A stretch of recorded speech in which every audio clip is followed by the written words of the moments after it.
آمنوا صلوا عليه وسلموا تسليما اللهم صل على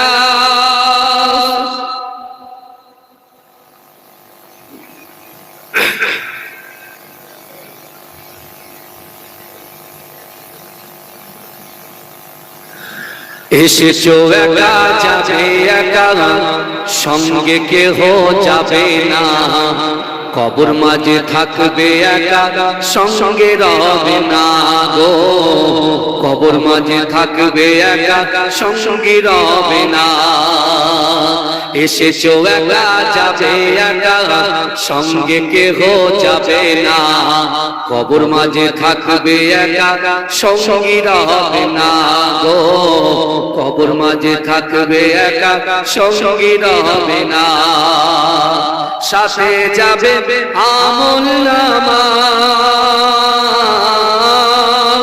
আর তো কিছুই রবে না গহিনী গড়ে যেতে হবে গহিনী গড়ে যেতে হবে ওটাই আসল ঠিকানা কবর মাঝে থাকবে একা সঙ্গী রবে না গো কবর মাঝে থাকবে একা সঙ্গী রবে না কবর মাঝে আসবে রেখে তোমার সাদের চাঁদ মুখানা আপন আপন ভাবো যাদের আপন আপন ভাবো যাদের আপন আপন ভাবো যাদের কেউ তো আপন হবে না কবর মাঝে থাকবে একা সঙ্গী রবে না গো কবর মাঝে থাকবে একা সঙ্গী রবে না এসেছো একা যাবে একা সঙ্গে কেহ যাবে না কবর মাঝে থাকবে একা সঙ্গী থাকবে না গো কবর মাঝে থাকবে একা সঙ্গী থাকবে না করিবে সওয়াল মুনকার নাকির জবাব যখন পারবে না মাটি তোমার দেবে পিছে মাটি তোমার দেবে পিছে ছাড় যে তুমি পাবে না কবর মাঝে থাকবে একা সঙ্গী রবে না গো কবর মাঝে থাকবে একা সঙ্গী রবে না আল্লাহুম্মা সাল্লি আলা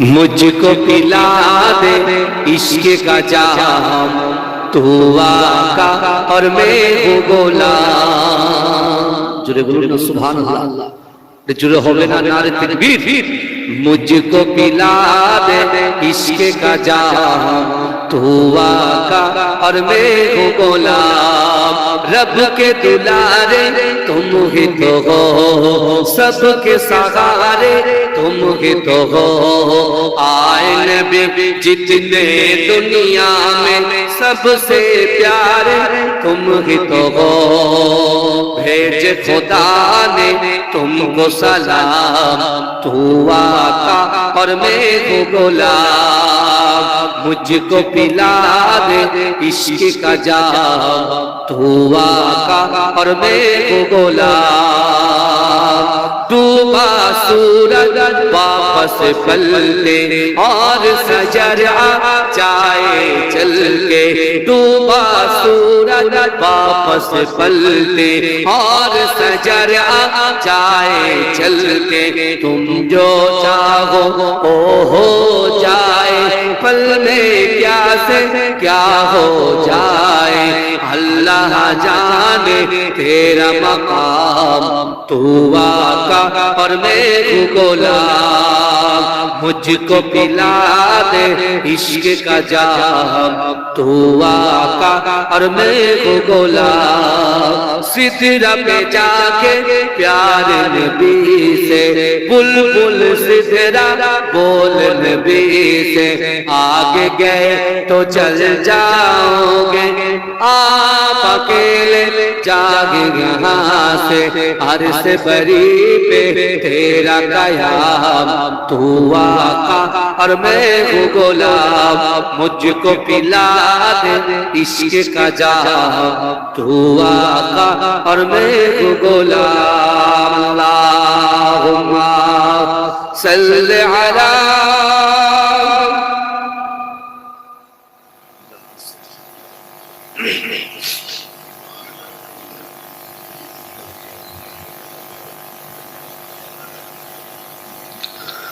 সকলে বলুন সাল্লাল্লাহু আলাইহি ওয়াসাল্লাম নাহমাদুহু ওয়া নুসাল্লি আলা রাসূলিহিল কারীম আম্মা বাদ উপস্থিত আমার সম্মুখে বসে থাকা দিনদার ঈমানদার আল্লাহওয়ালা নেককার আমার মুরব্বি বাপেরা আমার চাচাজানেরা আমার প্রাণ প্রিয় যুবক ভাইরা পদ্মার অন্তরালে ধার্মিকা পর্দা নশিনা আমার আম্মা জান ও বোনেরা সম্মানিত এই গ্রামের যোগ্য ইমাম সাহেব মুয়াজ্জিন সাহেব কমিটি সাহেবান গণেরা আল্লাহ পাক রব্বুল আলামিনের দরবারে লাখো কোটি শুকরিয়া জ্ঞাপন করি যে আল্লাহ পাক রব্বুল আলামিন আজিকার দিনেতে শুভ সময় শুভক্ষণে আমাদের মতো গুনাহগার খাতাকার সিয়াকার নাচিস বান্দা বান্দীগুলোকে কিছু সময় এই জান্নাতের বাগানে কোরআন হাদিস ইজমা কিয়াসের কিছু কথা শোনার এবং বসার তৌফিক এনায়েত করে দিয়েছেন সকলে উচ্চ আওয়াজে বলুন আলহামদুলিল্লাহ এর মহব্বতের সাথে বলুন আলহামদুলিল্লাহ তারপর পরেই শান্তির দূত সাম্যবাদের সদাচারী ইমামুল হুদা নুরুল আলা নূর নূরে মুজাসসাম সরকার দো আলম মুফাখখারে মওজুদা ইমামুল আম্বিয়া খাতামান নবিয়িন হাবিবে লবিবে তাবিব জনাবে মুহাম্মদ মুস্তাফা সকলে বলুন সাল্লাল্লাহু আলাইহি ওয়াসাল্লামের রওজা মুবারাকে মাজার মুবারাকে কোটি কোটি দরুদ ও সালাম সকলে বলুন সাল্লাল্লাহু আলাইহি ওয়াসাল্লাম আজকে আপনাদের অতি পরিচিত একটা বাড়ি থেকে আমি আপনাদের কাছে এসেছি আপনারা জানেন মুজাদ্দিদ জামান আমিরে শরিয়া আলা হযরত দাদা হুজুর পীর রাহমাতুল্লাহ আলাইহি তৃতীয় নম্বর খলিফা ফুরফুরা ফাতিহা টাইটেল মাদ্রাসা প্রথম সুপারিনটেনডেন্ট আহমদ আলী হামিদ জালালি রাহমাতুল্লাহ আওলাদ মাজরাটি পীর সাহেব হুজুরকে আপনারা অনেকে চেনেন সেই মাজরাটি হুজুর পীর কেবলার আওলাদ হিসাবে তার সন্তানের সন্তান হিসাবে আপনাদের এই গ্রামে এরাডুমে গ্রামবাসীর কাছে একটু দোয়া নিতে আমি চলে এসেছি কিন্তু আমার বাবাজিরা আজকে আমরা যে জায়গায় বসে আছি বিশ্বাস করুন আল্লাহ পাক রব্বুল আলামিন আমাকে আপনাকে আমাদিগকে কবুল করেছেন ভালোবেসেছেন প্যার করেছেন তাই আর কর্ম ত্যাগ করে এই জান্নাতের বাগানে আমাকে আপনাকে বসিয়ে দিয়েছেন জোরে বলুন সুবহানাল্লাহ কিন্তু একটা জিনিস মনে রাখতে হবে আমার আপনার নবী বিশ্ব নবী হায়াতুন নবী নূর নবী জনাবে মুহাম্মদ মুস্তাফা সাল্লাল্লাহু আলাইহি ওয়াসাল্লামের উপরে আল্লাহ পবিত্র আল কোরআন নাযিল করেছেন সেই কোরআন নিয়ে এসে আল্লাহর রাসূল যখন মক্কা নগরে আবু কুবাইস পাহাড়ের নিচে আল্লাহর রাসূল যখন কোরআন তেলাওয়াত করেছিলেন সর্বপ্রথম রাসূল যেদিন কোরআন তেলাওয়াত করেছিলেন ওই কোরআন শুনে মক্কার জমিনে এমন কোন বাড়ি বাকি ছিল না মক্কার জমিনে এমন কোন নারী বাকি ছিল না মক্কার জমিনে এমন কোন যুবক বাকি ছিল না মক্কার জমিনে এমন কোন মুরব্বি বাকি ছিল না সকলে দলবদ্ধভাবে আবু কুবাইস পাহাড়ের নিচে জমায়েত হয়ে আল্লাহর রাসূল সাল্লাল্লাহু আলাইহি ওয়াসাল্লামকে ঘিরে ধরে সকলে কোরআন তেলাওয়াত শ্রবণ করেছিলেন জোরে বলুন সুবহানাল্লাহ জোরে বলবেন না সেই সময়ে কোরআন শুনতে এসেছিল আবু জেহেল আবু লাহাব উতবা মুগীরা এরা সকলে আবু সুফিয়ান এরা সকলে কোরআন শুনতে প্রথম দিনেই চলে এসেছে কিন্তু যেদিন রাসূলুল্লাহ কোরআন পড়েছিল আল্লাহর রাসূলের কোরআন শুনে মুরব্বিদের ভিতর থেকে হযরত আবু বকর সিদ্দিক রাদিয়াল্লাহু তাআলা আনহু আল্লাহর রাসূলের হাতে হাত দিয়ে কলেমা পড়ে মুসলমান হয়েছিলেন জোরে বলতে হবে বাবাজি এখানে আপনারা বসে আছেন আপনাদের আমার ভাই পাশে বসে আছেন খুব সুন্দর আলোচনা করছিলেন আমার 1:30টার সময় ওঠার কথা, আবার আমাকে তাড়াতাড়ি চলে আসতে হলো, বুঝতে পেরেছেন? যাই হোক, খুব সুন্দর সুন্দর স্বর্ণাক্ষরে লেখা এই কথাগুলো বলছিলেন। কিন্তু বাবাজি, এখানে কিন্তু আপনি আমরা যারা বসেছি, আমি রাকিবুল আজিজ বখতিয়ারি, আমি আপনাদের খুশি করতে আসিনি, আর আপনারাও আমাকে খুশি করতে আসেননি। আমাদের উভয় নিয়ে আমরা এখান থেকে আল্লাহকে খুশি করব। জোরে বলে আমরা উভয় যদি নিয়ে থাকে যে আল্লাহকে খুশি করার জন্য আমরা এখানে এসেছি, তাহলে এই মুখ বুজিয়ে বসে থাকলে হবে না। বুঝতে পারছেন না? একটু নড়াচড়া করতে হবে। বুখারী শরীফের সহিহ হাদিস, 4টে জিনিস কাল কিয়ামতের মাঠে সাক্ষ্য দেবে। কার পক্ষে? আমাদের পক্ষেও দেবে, বিপক্ষেও দেবে। নেগেটিভ আর পজিটিভ দুটো আছে, জানেন তো? এটা নেগেটিভ, এটা পজিটিভ। পজিটিভ মানে ভালো, নেগেটিভ মানে খারাপ, তাই না? কিন্তু আমার বাবাজিরা, এখান থেকে পজিটিভ নেগেটিভ দুটোই হবে। আজকে গ্রামে তো পরীক্ষা চলছে, আজকে গ্রামটাই পরীক্ষা চলছে। যদি বলেন কেন হুজুর একটা দলিল দেন, আমি কোরআন থেকে বলছি। একদম প্রথমেই আল্লাহর কোরআন বলছে, বিসমিল্লাহির রহমানির রহিম, আহাসিবান নাস ওয়া ইউতরাকু আইয়াকুলু আমান্না ওয়া হুম লা ইফতানুন। আল্লাহ বলছে, বান্দা তোমরা যারা ঈমান এনেছো, তোমরা কি মনে করো আমি আল্লাহ তোমাদেরকে ছেড়ে দেব? ওয়া হুম লা ইফতানুন, আমি আল্লাহ কি তোমাদের পরীক্ষা করব না?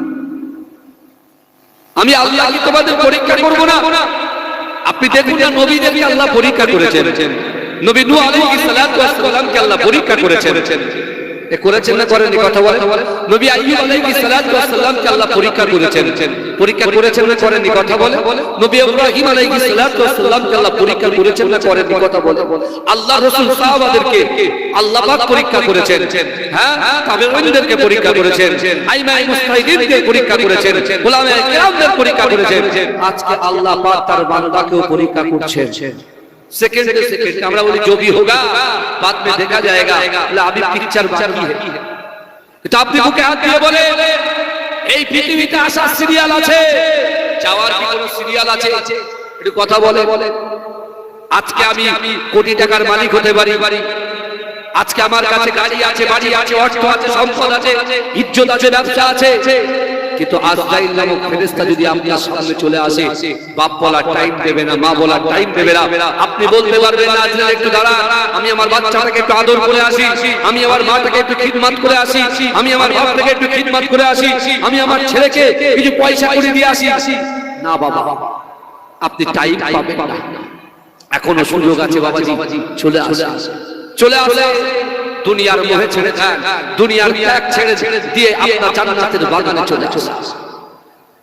আমার ভাই জানেরা, ও নবী পাকের উম্মত উম্মতিরা, ও নবীর দেওয়ানারা, বিশ্ব নবী রাসূলুল্লাহ সাল্লাল্লাহু আলাইহি ওয়াসাল্লাম আজ থেকে 1000 বছর আগে আল্লাহর রাসূল যখন সাহাবাদেরকে এই কোরআনের আয়াতটা শোনালেন, ও সাহাবারা, আমার আল্লাহ পাক জানিয়ে দিয়েছেন, ও হুম লা ইফতানুন, আমি আল্লাহ পরীক্ষা করব। না না না, ও যুবকেরা, আল্লাহ পাক ভয় দিয়ে পরীক্ষা করবে, আল্লাহ সম্পত্তি দিয়ে পরীক্ষা করবে, আল্লাহ পাক সম্পত্তি কিনে নিয়ে পরীক্ষা করবে, আল্লাহ শরীরের রোগ দিয়ে পরীক্ষা করবে। ও যুবকেরা, আমার আপনার নবী দয়াল নবী জনাবে মুহাম্মদুর রাসূলুল্লাহ সাল্লাল্লাহু আলাইহি ওয়াসাল্লাম যখন সাহাবাদেরকে এই আয়াতের ব্যাখ্যা করছেন, একজন সাহাবা দাঁড়িয়ে গিয়ে আল্লাহ রাসূলকে বলতে লেগেছে, ইয়া রাসূলুল্লাহ হাবিবাল্লাহ, ইয়া রাসূলুল্লাহ হাবিবাল্লাহ, আপনি বলেন আল্লাহ যদি বান্দা বান্দির পরীক্ষা নেয়, আর ওই বান্দা বান্দি যদি আল্লাহর পরীক্ষায় উত্তীর্ণ হয়ে যায়, আল্লাহ পাক ওই বান্দা বান্দিকে কি সাজা দেবে? ও যুবকেরা, বিশ্ব নবী রাসূলুল্লাহ সাল্লাল্লাহু আলাইহি ওয়াসাল্লাম সাহাবাদেরকে বলতে লেগেছে, ও আমার সাহাবারা, আল্লাহ পাকের পরীক্ষায় যদি আমার উম্মত উম্মতিরা উত্তীর্ণ হয়ে যায়, আমি রাসূলুল্লাহর ওসিলায় আল্লাহ পাক একটা জান্নাত সৃষ্টি করেছে। ওই আরিয়া জান্নাতের ভিতরে সবচেয়ে বড় জান্নাত জান্নাতুল ফিরদাউসটা আমার আল্লাহ পাক আমার উম্মত উম্মতিদের আমলনামায় লিপিবদ্ধ করে দেবে। জোরে বলুন না সুবহানাল্লাহ। এই কুল কায়নাত যা কিছু দেখছে, বিশ্ব নবী রাসূলুল্লাহর ওসিলায় আল্লাহ সৃষ্টি করেছেন। জোরে বলবেন না? জোরে হবে না সুবহানাল্লাহ? কিন্তু আমার আপনার নবী দয়ার নবী জনাবে মুহাম্মদুর রাসূলুল্লাহ সাল্লাল্লাহু আলাইহি ওয়াসাল্লাম উম্মতের জন্য কত কষ্ট করেছে, কত মেহনত করেছে। এই যুবকেরা, আল্লাহ রাসূল যখন আবু কুবাইস পাহাড়ের নিচে কোরআন তেলাওয়াত করে, কাফেররা আল্লাহর রাসূলকে লাঞ্ছিত করেছে, অপমান করেছে, কুরুচিকর মন্তব্য করেছে। কিন্তু বিশ্ব নবী রাসূলুল্লাহ সাল্লাল্লাহু আলাইহি ওয়াসাল্লাম সাহাবাদেরকে নিয়ে আবু কুবাইস পাহাড়ের নিচে যখন আবু বকর হুজুর রাসূলুল্লাহর হাতে হাত দিয়ে কলেমা পড়ে মুসলমান হলে, যুবকদের ভিতর থেকে হযরত শেরে খোদা আলী রাদিয়াল্লাহু তাআলা আনহু রাসূলুল্লাহর হাতে হাত দিয়ে কলেমা পড়ে মুসলমান হলে। ও যুবকেরা, আল্লাহ রাসূলের পালক পুত্র হযরত যায়েদ রাদিয়াল্লাহু তাআলা আনহু আল্লাহর রাসূলের হাতে হাত দিয়ে কলেমা পড়ে মুসলমান হলে। ও যুবকেরা, নারীদের ভিতর থেকে আম্মা জান খাদিজাতুল কুবরা রাদিয়াল্লাহু তাআলা আনহা আল্লাহর রাসূলের হাতে হাত দিয়ে কলেমা পড়ে মুসলমান হলে। ও যুবকেরা, আল্লাহর রাসূলের ব্যক্তিগত সাহাবাদেরকে নিয়ে আবু কুবাইস পাহাড়ের পাশে হারাম শরীফে বসিয়ে রেখে আল্লাহর রাসূল আবু বকর হুজুরকে ডাকলেন, ও আবু বকর, আমি রাসূলুল্লাহ সব কিছু সহ্য করতে পারি বাবা আবু বকর, আমার উম্মত জাহান্নামে যাবে, আমি রাসূলুল্লাহ এটা কখনো সহ্য করতে পারি না। আল্লাহ রাসূল বলছেন, আবু বকর, আমি সব সহ্য করতে পারি, কিন্তু আমার উম্মত জাহান্নামে যাবে, আমি রাসূলুল্লাহ সহ্য করতে পারি। কতটা ভালোবাসে বলেন। আমরা এরাডোমে বসে আছি, 1000 কিলোমিটার দূরে আমার মুস্তাফা জানে রহমত রাসূল পাক সবুজ গম্বুজের নিচে সিজদারত অবস্থায় রব্বি হাবলি ইয়া উম্মতি, আমার উম্মতের কি হবে, আমার উম্মতের কি হবে বলে ক্রন্দন করছে। আর আজকে আমরা মুখে বলি রাসূলকে ভালোবাসি, মুখে বলি আল্লাহকে ভয় করি, কিন্তু যুবক বুকে হাত দিয়ে আপনি একটু ভাবুন যে আল্লাহ আপনার রিজিক দিচ্ছে, যে আল্লাহ আপনার রুজি দিচ্ছে, যে আল্লাহ আপনার চৌকট শক্তি দিয়েছে, যে আল্লাহ আপনার ছেলে মেয়ে ছেলে দিয়েছে, যে আল্লাহ তোমার ওই চাষাবাদে বরকত দিয়ে ভরিয়ে দিচ্ছে, তোমার দোকানে অর্থ সম্পদ দিয়ে আল্লাহ ভরিয়ে দিচ্ছে, তাহলে সেই আল্লাহর সঙ্গে আমরা কি করছি? মুখে এক কথা, অন্তরে এক কথা।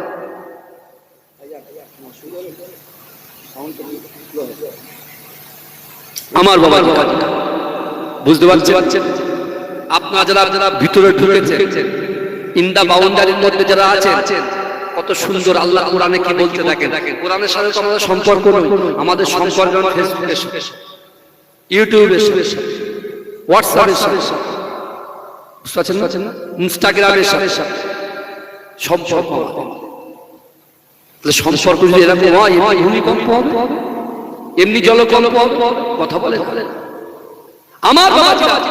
আজকে দেখুন, আপনি যারা বসে আছেন, আপনার দুটো সংবাদ দিয়ে যায়, সংবাদ খুশির খবর দিয়ে যায়, কোরআন থেকে দিয়ে যায়। আল্লাহ কোরআনে বলছে, বান্দা বিসমিল্লাহির রহমানির রহিম ওয়া হুয়া মাআকুম আইনা কুনতুম। আল্লাহ বলছে, বান্দা তোমরা যেখানে, আমি আল্লাহ সেখানে। জোরে বলে আমরা কার বান্দা? কথা বলে আমরা কার বান্দা? আল্লাহ বান্দা। কে আমাদেরকে সৃষ্টি করেছে? কে আমাদেরকে রিজিক দিয়েছে? কে আমাদেরকে রুজি দিচ্ছেন? কে আমাদেরকে বরকত দিচ্ছেন? কে আমাদের যৌবন শক্তি দিচ্ছেন? কে আমাদেরকে এক জায়গা থেকে আরেক জায়গায় স্থান পরিবর্তন করার ক্ষমতা দিয়েছে? দুনিয়ার কোন নেতা, দুনিয়ার কোন এমএলএ, দুনিয়ার কোন এমপি আমাদেরকে এক জায়গা থেকে অপর জায়গায় স্থান পরিবর্তন করার ক্ষমতা কারণ নাই, কিন্তু আমার আল্লাহর ক্ষমতা আছে এক জায়গা থেকে আরেক জায়গায় পরিবর্তন করে দেওয়ার। কথা ঠিক না ভুল? কথা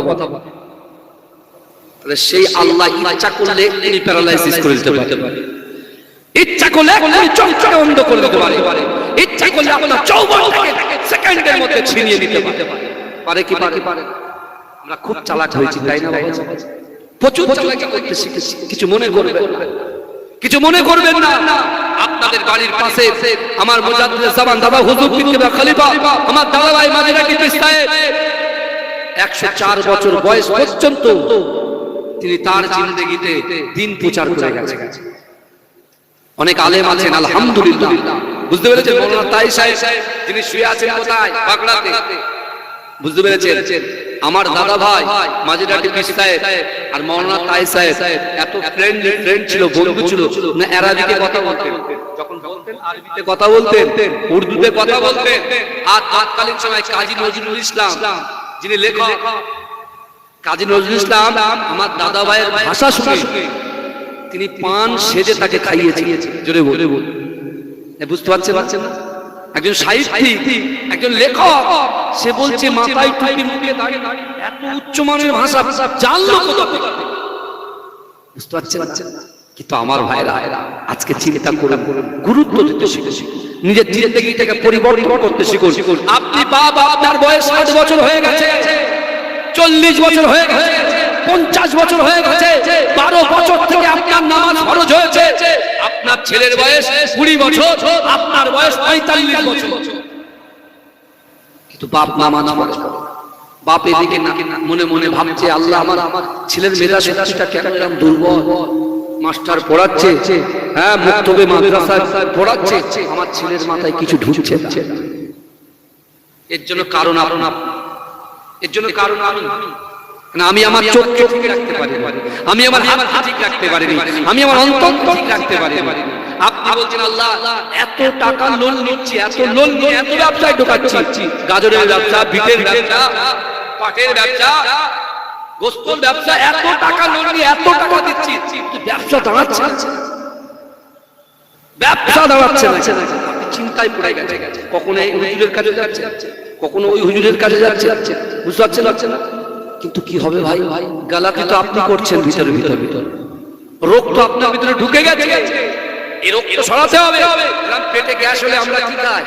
র্যান্টান খাই, ইএসডি খাই, প্যান্ডি খাই, প্যানফর্টি খাই কি খাই না? কথা বলেন, খাই তো। যেই রোগ হবে সেই খেয়ে নেবো, আবার কিছুক্ষণের জন্য নিবারণ হয়ে যাবে। কিন্তু আল্লাহর রাসূল সাল্লাল্লাহু আলাইহি ওয়াসাল্লাম উম্মতকে এত মহব্বত করেছেন, উম্মতকে এত প্যার করেছেন, উম্মতকে এত ভালোবেসেছেন।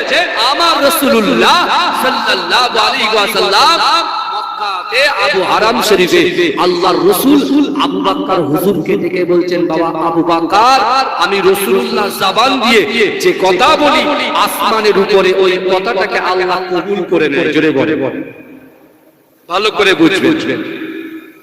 আল্লাহ আবু বকর হুজুরকে ডাকলেন, বাবা একটু এসো, বাবা আলী এসো, বাবা জায়েদ এসো।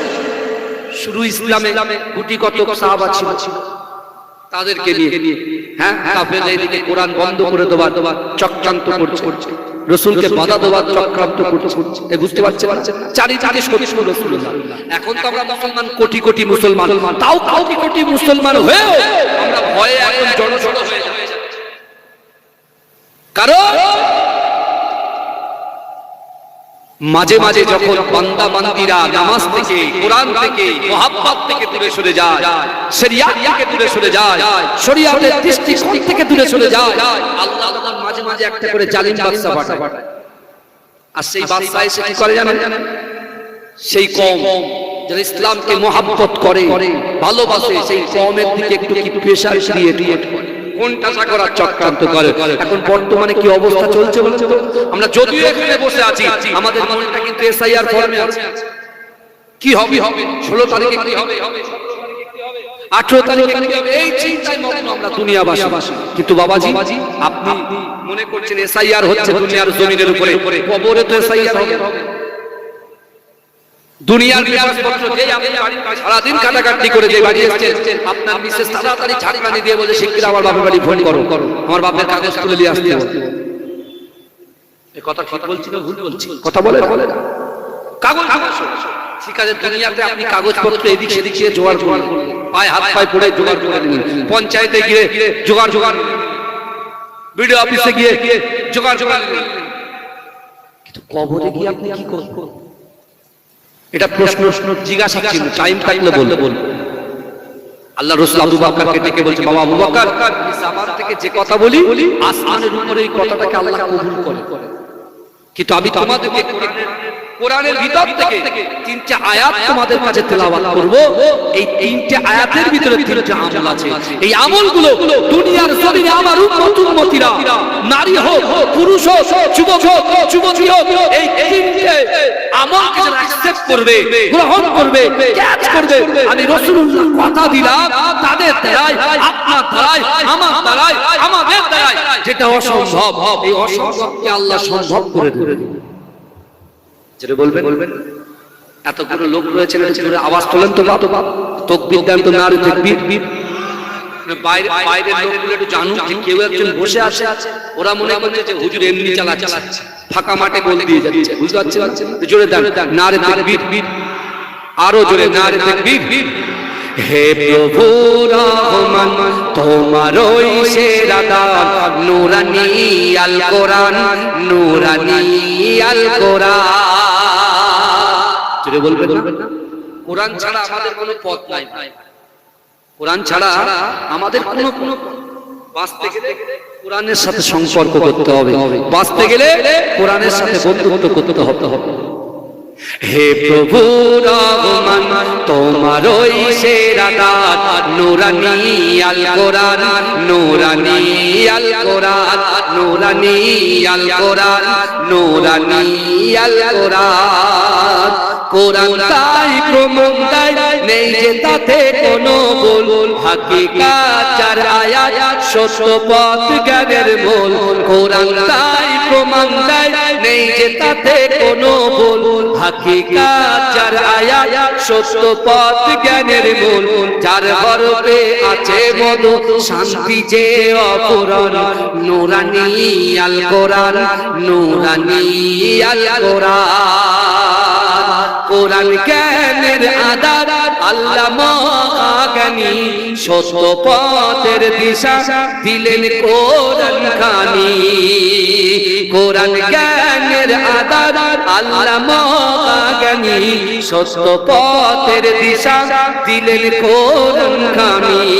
পাঠ করিলে মধুর বাণী পবিত্র হবে প্রাণ, নূরানী আল কোরআন, নূরানী আল কোরআন, নূরানী আল কোরআন, নূরানী আল কোরআন।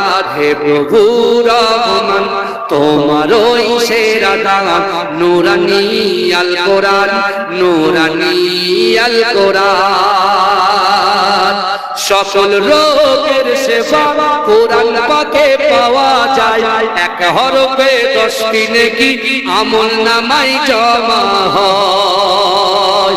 সকল রোগের সেবা কোরআন পাকে পাওয়া যায়, এক হরফে 10টি নেকি আমল নামায় জমা হয়।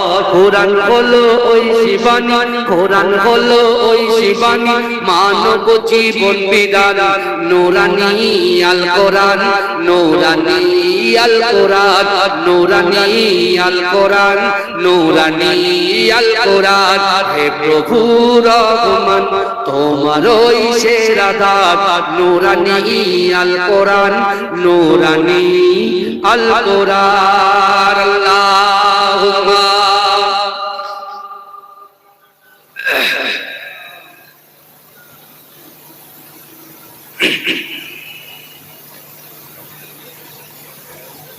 আল্লাহু আকবার। যাক যাক,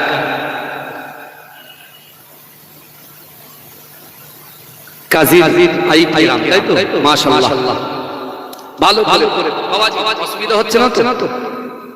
বাংলা বুঝতে পারছেন তো? গজল তো মানুষ পড়ে, কিন্তু গজলের মানে মতলবগুলো জানতে হবে তো, বুঝতে পারছেন না? ইরিং বিরিং বিরিং করলে তো মুশকিল, বুঝতে পারছেন? হ্যাঁ বাবাজি, যেগুলো বলবো একটু ভালো করে নিয়ে যাওয়ার চেষ্টা করো।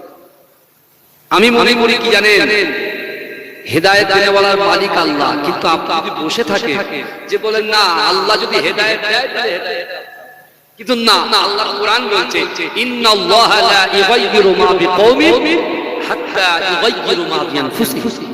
আল্লাহ বলছে বান্দা, যে কওম নিজে পরিবর্তন হবার চেষ্টা করে না, আমি আল্লাহ ওই জাতি ওই কওমকে কখনোর জন্য পরিবর্তন ঘটাই না। মানুষ কিভাবে পরিবর্তন হয় দেখে বাবাজি, মানুষ কিভাবে পরিবর্তন হয় দেখে। রাসূলুল্লাহ আবু বকরকে ডাকলেন, আলী হুজুরকে ডাকলেন, সাইয়েদ হুজুরকে ডাকলেন, ডেকে বলছেন কোরআন থেকে 3টা আয়াত তোমাদেরকে তুলে দেব। আজকে এই কাজিরাই গ্রামের যুবকদেরকে বলছে, যাদের মনে শান্তি নাই, যাদের সংসারে অশান্তি, যাদের অর্থ নাই, সম্পদ নাই, ইজ্জত নাই, সম্মান নাই, আমি আপনার পীরের আওলাদ চ্যালেঞ্জ করে বলে যাচ্ছি, চ্যালেঞ্জটা এই জন্য নিচ্ছি, আল্লাহ রাসূলের জামানায় কখনো কথা কখনো মিথ্যা হয় না, তার জন্য নিচ্ছি। আপনি যদি এই তিনটা আমলকে অ্যাকসেপ্ট করেন, গ্রহণ করেন, আমি কথা দিলাম আপনার 6 মাসের মধ্যে আপনার জিন্দেগিটা পরিবর্তন হবে, বলুন ইনশাআল্লাহ। আমার ভাইজানেরা, হে নবী পাকের উম্মত উম্মতিরা, হে নবী দেওয়ানারা, বিশ্ব নবী রাসূলুল্লাহ সাল্লাল্লাহু আলাইহি ওয়াসাল্লাম যখন সাহাবাদেরকে ডাক দিলেন, আল্লাহ রাসূলের সাহাবারা আল্লাহ রাসূলকে বলতে লাগলেন, ইয়া রাসূলুল্লাহ হাবিবাল্লাহ, আপনি বলেন সেই তিনটি আয়াত আমাদেরকে পাঠ করে শুনিয়ে দেন, ওই তিনটি আয়াত আমাদেরকে জানিয়ে দেন। ও ছোটরা, একটু ভালো করে বোঝার চেষ্টা করেন।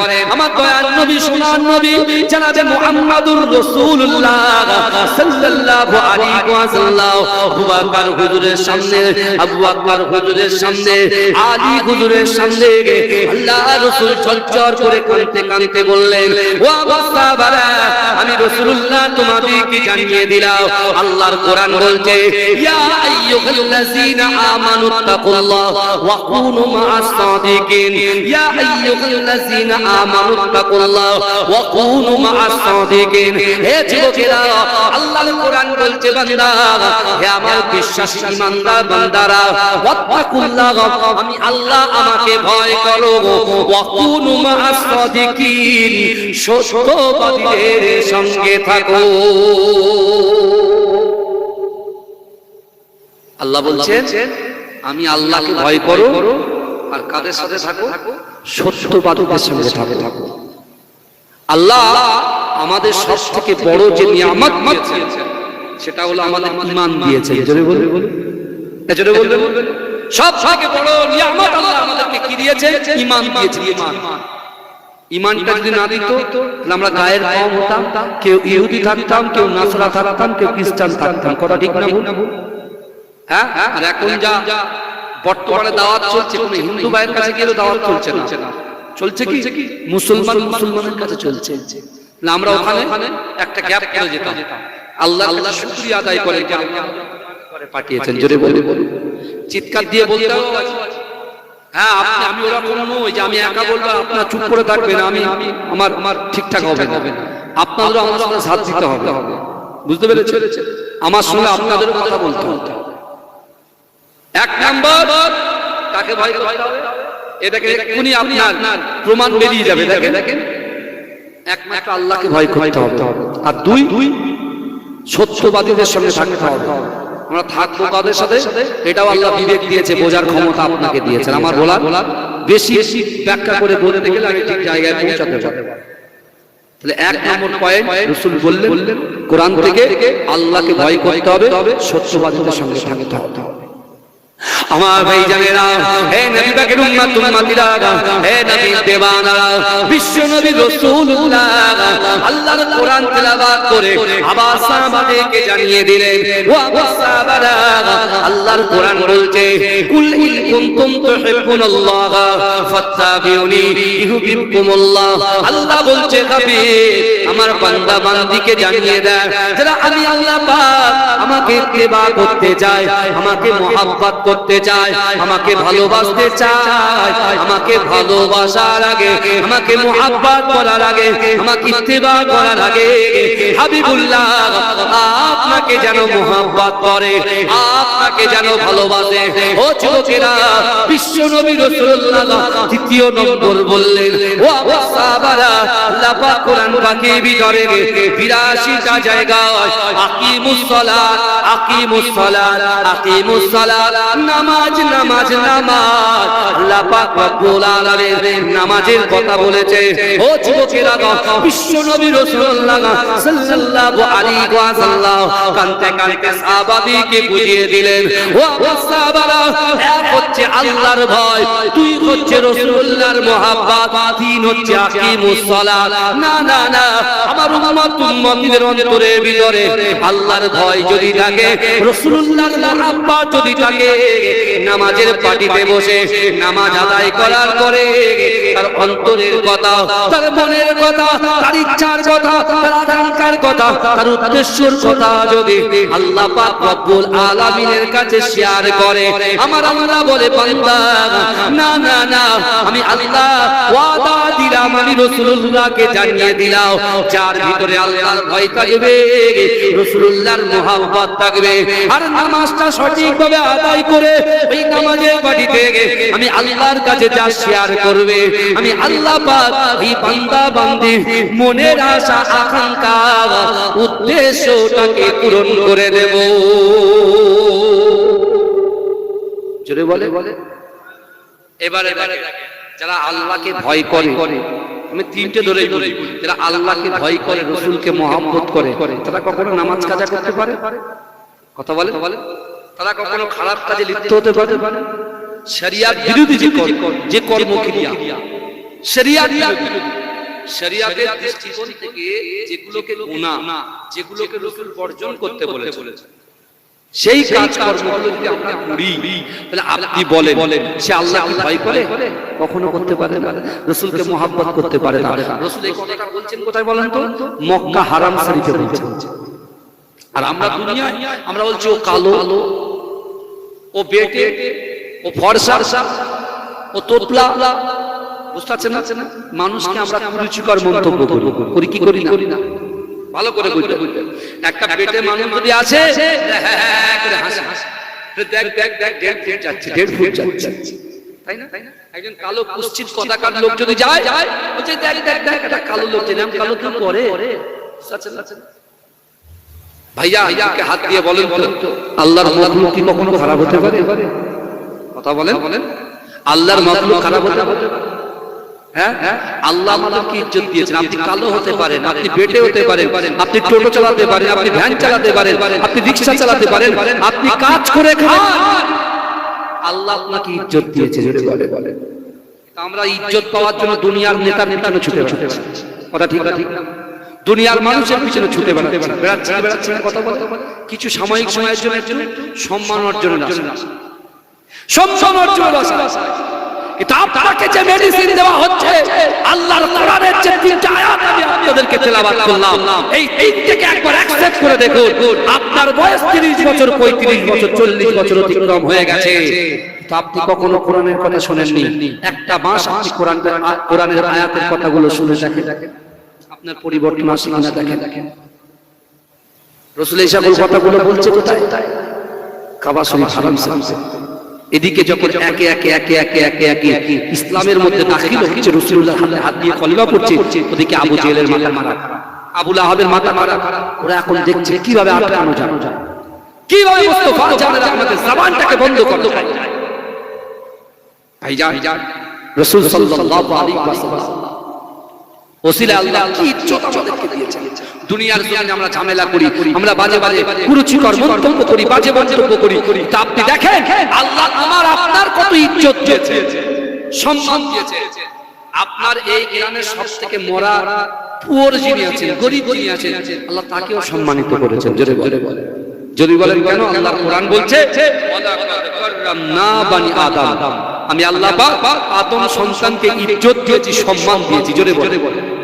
এ যুবকেরা, এই গ্রামের ভাইরা, আপনার পীরের আওলাদ বলে দিয়ে গেল, আল্লাহ কোরআন পাকের ভিতরে 4টা কসম খেয়েছে আমার আপনার জন্য।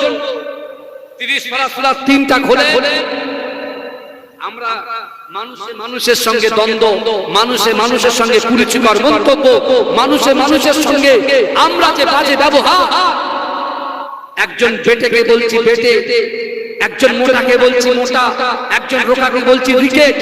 আমরা নানান রকম মন্তব্য করি, নানান রকম ভাষা দিয়ে আমরা তাদেরকে ডাক দিই। যুবক শোনো, আল্লাহর মাখলুক কখনো খারাপ হতে পারে না। বিশ্বাস করেন, আল্লাহ পাক কোরআন পাকের ভিতরে, তিনি সারা কোরআন পাকের ভিতরে সূরা 3 এর মধ্যে 4টে কসম তার বান্দাদের জন্য খেয়েছেন। জোরে বলেন, এই জোরে বলবেন না? 4টা কসম মানুষ কেন খায়? বিশ্বাসের যোগ্যতা বাড়ানোর জন্য, বিশ্বাস বাড়ানোর জন্য মানুষ কসম খায়। কি খায় না? কত বলো। ধরেন আপনারা সারাদিন কর্মক্রিয়ার মধ্যে আছেন, আপনি বাড়িতে ঢুকেছেন, বাড়িতে ঢোকার পরে হঠাৎ করে আপনি টাকাটা গুনে রেখেছেন, কিন্তু আপনার ছোট ছোট বদমাইশ করে, হ্যাঁ আপনার ছোটের উপরেরটা বদমাইশি করে, আপনার ওয়াইফাই করেছে, পকেট থেকে 50 টাকার নোট বার করে দিয়েছে। কারণ আপনি চলে যাবে, কাজে চলে যাবে, আর দিনের বেলা বিকেল বেলা বদমাইশি করবে মায়ের কাছে, পয়সা দাও পয়সা দাও, তাও এর 25 টাকা দেবো, ওরে 25 টাকা দেবো বলে 50 টাকা নিয়ে। এখন হঠাৎ করে আপনি সব জানেন, আপনি জানেন আমার স্ত্রী নেয়, তো হঠাৎ করে যখন জিজ্ঞেস করেন, হ্যাঁ গো পয়সা নিয়েছো? খোদ্দার কি আল্লাহর কসম আমি পয়সা নিই। তার মানে কি উনি কসম খাচ্ছে এই কারণে তাই না? কসম খাচ্ছে কিসের জন্য? বিশ্বাসের জন্য, কিন্তু নিয়ে নিয়েছে। আমি ভুলে গেছি, আমি জানি যে আমার ছেলে তো বদমাইশি করে, বুঝতে পেরেছেন? আমি আমার জন্য করছি, আমি আমার ফ্যামিলির জন্য করছি, করতে পারে, কিন্তু বাবাজি দুনিয়াতে এটা সম্ভব, তো আখিরাতে এটা সম্ভব। বারজাখী লাইফে এটা সম্ভব নয়। যাদের জন্য আমরা ভাবছি, যাদের জন্য নামাজ কাজা করছি, যাদের জন্য পানি করে দিচ্ছি, খেটে খেটে সারাদিন খেটে কবরের মাঝখানে গিয়ে তারা আপনাকে ফেলে চলে আসবে, ফেলে চলে কিন্তু বাবাজি আল্লাহ 4টে কসম আমাদের জন্য খাচ্ছেন। আমরা বাড়িতে শুয়ে আছি, মস্তি করছি, এনজয় করছি, আনন্দ করছি, মাতোয়ারা হয়ে আছি, আল্লাহ 4টে কসম খেয়েছে, তোমরা সেখান থেকে শোনো। আল্লাহ বলছেন ওয়াত্তিন, তুমুরের কসম। আল্লাহ বলছেন ওয়াত্তিন, তুমুরের কসম, ওয়াজাইতুন, জাইতুন তেলের কসম। জাইতুন তেলটা পিওর একদম অরিজিনাল পাওয়া যায় কোথায়? আরব কান্ট্রি। আমি 2008 সালে হজ করেছিলাম, আলহামদুলিল্লাহ। বুঝতে পেরেছেন? আমি জাইতুন তেলটা খেয়েছি। জাইতুন তেল খেলে না মানে মেজাজটা অন্যরকম হয়ে যায়, বুঝলে? পিওর এখানেও আছে, অনেক জায়গায় পাওয়া যায়, বুঝলেন? অনেকে গায়ে টায়ে মাখে, বুঝতে পেরেছেন? এক ব্যাপক উপকারিতা আছে, সেটা আমি ওইদিকে যাচ্ছি না। দুটো কসম, ওয়াত্তিন ওয়াজাইতুন ওয়াতুরি সিনিন, সিনাই পাহাড়ের কসম খেলেন, যে তুর পাহাড়ে নবী মুসা আল্লাহর সঙ্গে করতেন, কথা বলতেন। ওয়াহাযাল বালাদিল আমিন, নিরাপদ শহর মক্কা নগরীর কসম খেলেন। কটা কসম খেলেন? বান্দার জন্য কসম খাচ্ছে। আমরা গুরুত্ব দেখেন, আল্লাহ কতটা গুরুত্ব দিচ্ছেন, কিন্তু আমরা শরিয়াত থেকে দূরে সরে যাচ্ছি, নামাজ থেকে দূরে সরে যাচ্ছি, কোরআন থেকে দূরে সরে যাচ্ছি। ওই জন্য আমাদের ফ্যামিলির মধ্যে ঝামেলা, গ্রামে ঝামেলা, কোনো শান্তি নাই, অশান্তি আর অশান্তি। আল্লাহ 4টে কসম খাওয়ার পরে যাদেরকে আমরা টিটকারি দিচ্ছি, যাদেরকে কুরুচিকর মন্তব্য করছি, যে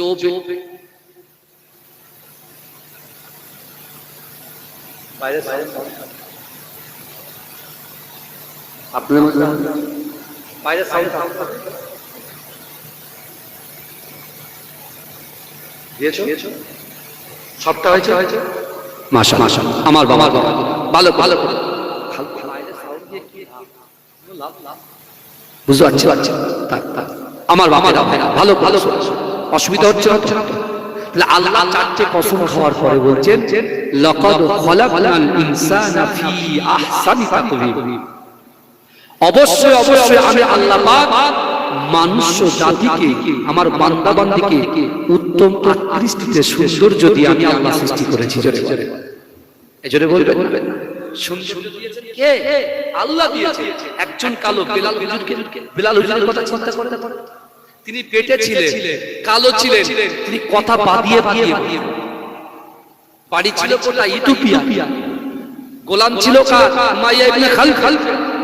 উমাইয়া ইবনে খালদ বেলাল হুজুরকে এত কষ্ট দিত, এত কষ্ট, তখন তিনি ইসলাম গ্রহণ করেননি, তখন তিনি রাসূলুল্লাহকে চিনতেন না। রাসূল বেলাল হুজুর হুজুরকে মক্কাতে যখন বিশ্ব নবী রাসূল সাল্লাল্লাহু আলাইহি ওয়াসাল্লাম এই তিনটি আয়াতের কথা বললেন, এই তিনটি আয়াতের কথা শোনার পরে বেলাল হুজুর যখন ইথিওপিয়া থেকে এসেছিলেন, তার অন্তরের মধ্যে একটা জিনিস, একটা খ্বাহিশ জন্মেছিল যে না, মক্কায় একজন নবীর আবির্ভাব হবে, যার নাম হবে মুহাম্মদ মুস্তাফা সাল্লাল্লাহু আলাইহি ওয়াসাল্লাম। জিন্দেগিতে যদি তার সাথে সাক্ষাৎ হয়, তার হাতে হাত দিয়ে কলেমা পড়ে মুসলমান হয়ে তার গোলামি করব। জোরে বলবেন, জোরে বলবেন। কি সুন্দর নিয়ত করেছে বলেন, কত সুন্দর নিয়ত করেছে। নিয়তটা হচ্ছে বড় জিনিস। আমাদের অন্তরের ভিতর রাসূল বলছেন কালকুলে একটা জায়গা আছে, আলা ইন্না ফিল জাসাদি মুদগাতান ইযা সালাহাত সালাহাল জাসাদু কুল্লুহু ওয়া ইযা ফাসাদাত ফাসাদাল জাসাদু কুল্লুহু আলা ওয়া হিয়াল কাল। মানুষের শরীরের মধ্যে এমন একটা গোশতের টুকরা আছে, ওই গোশতের টুকরাটা যদি অপবিত্র হয়ে যায়, মানুষের পুরো শরীরটাই অপবিত্র হয়ে যায়। আর ওই গোশতের টুকরাটা যদি পবিত্র হয়ে যায়, মানুষের পুরো শরীরটাই পবিত্র হয়ে যায়। জোরে জোরে ওই জায়গাটা কালবের স্থান কোথায়? মানুষের বাম পাজরের 2 থেকে 3 আঙ্গুলের নিচে কালবের মাথা। আমরা বলেছি একে চন্দ্র, দুইয়ে পক্ষ, তিনে নেত্র। মানে কি? 3টি চোখ, দুটো বাহ্যিক, একটা অভ্যন্তরীণ। কিন্তু নামাজ না পড়ে ওই চোখটায় কালি লেগে গেছে। আপনি দেখুন, একটা আয়নাতে যদি আলকাতরা লাগানো যায়, ও আয়নাতে কি মুখ দেখা যায়? কথা বলে মুখ দেখা যায় না, অন্ধকার। চোখ বুঝালে আমরা অন্ধকার দেখতে পাই। রাসূলুল্লাহ হাদিসটা কত সুন্দর করে ক্লিয়ার করছে দেখেন। আল্লাহ রাসূল বলছেন, ইন্না হাযিহিল কুলুব, নিশ্চয়ই কলবের মধ্যে মরিচা পড়ে, তাসদাউ কামা ইয়াসদাউল হাদীদ। বুঝতে পারছেন? রাসূল বলছেন, ইন্না হাযিহিল কুলুব তাসদাউ কামা ইয়াসদাউল হাদীদ ইযা আসাবাউল মা। রাসূল বলছেন নিশ্চয়ই কলবের মধ্যে মরিচা পড়ে, যেমন একটা লোহার উপরে পানি পড়লে লোহাটা জং ধরে যায়। কথা ঠিক না ভুল? আবার ওই লোহায় যদি কাগজ দিয়ে ঘষেন, লোহাটা ক্লিন হয়ে যায়, পরিষ্কার হয়ে যায়, তাই না? তা মানুষের অন্তরের ভিতরে, আমাদের চোখের, হাতের, অন্তরের সব পাপ কাজগুলো আমরা জন্ম দিয়েছি, নতুন নতুন দিনের দিন জন্ম দিই, যেটাকে ওটাই কালবে কি করে বলেন তো? কাল পুরো কুলুষিত করে, কালো করে, আলকাতরার মতো আয়না হিসেবে নেপে দিলে বোঝা যায় না, ঠিক ওরকম। রাসূলুল্লাহ সাহাবা দাঁড়িয়ে বলছে, রাসূলুল্লাহ, লোহায় যদি জং ধরে আসে, কাগজ দিয়ে ভালো করে ঘষা হয়, তাহলে সেটা পরিষ্কার হয়ে যায়। তো মানুষের অন্তর কালো হলে কি করে পরিষ্কার করবো? কেন আমরা জানি তো, বোতল যেভাবে পরিষ্কার করে সেভাবে করবো। এটা কঞ্চি নেব, কিছু বিচুলি নেব, ভালো করে টাইট দিয়ে বেঁধে গাল হা করে ঢুকিয়ে কাল পরিষ্কার হবে? সব বসে ছিঁড়ে সব কেটে ফেটে যেছে সরকার। আল্লাহ রাসূল সুন্দর করে সেটাকে ক্লিয়ার করে আল্লাহ রাসূল বলছেন, ক্বালা কাসরাতু যিকরিল মাউত ওয়া তিলাওয়াতুল কুরআন। আল্লাহ রাসূল বলছেন, তোমার কলবে যদি ময়লা পড়ে, ওই ময়লাটা পরিষ্কার হবে কিভাবে জানো? মৃত্যুকে বেশি বেশি করে স্মরণ করতে হবে, ওয়া তিলাওয়াতুল কুরআন, বেশি বেশি করে কোরআন তেলাওয়াত করতে হবে। জোরে বলবেন না, চিৎকার দিয়ে হবে না সুবহানাল্লাহ, নারে তাকবীর, নারে তাকবীর। চারিদিকে আযান হচ্ছে তো নিজে জানা গায়ে লাগছে, বুঝতে পারছেন? চুপ করে থেকে কাছে মুশকিল। আযান হলে কথা বলতে হবে, বুঝতে পেরেছেন? তুই কি করব, এমন একটা টাইম তুলে দিয়েছে আর কি। আযান দিয়ে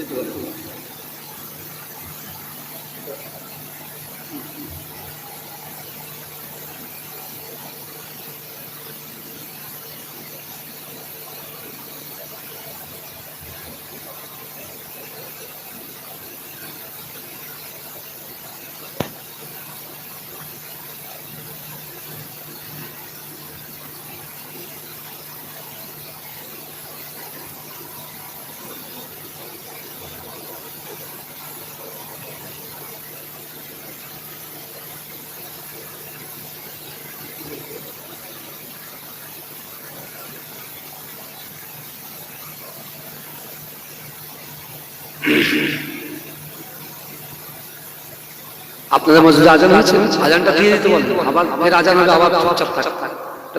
হ্যাঁ দিয়ে দেন, অসুবিধা। নামাজ আপনার এখানে আমি 1:15 মাইক ছাড়বো, 1:15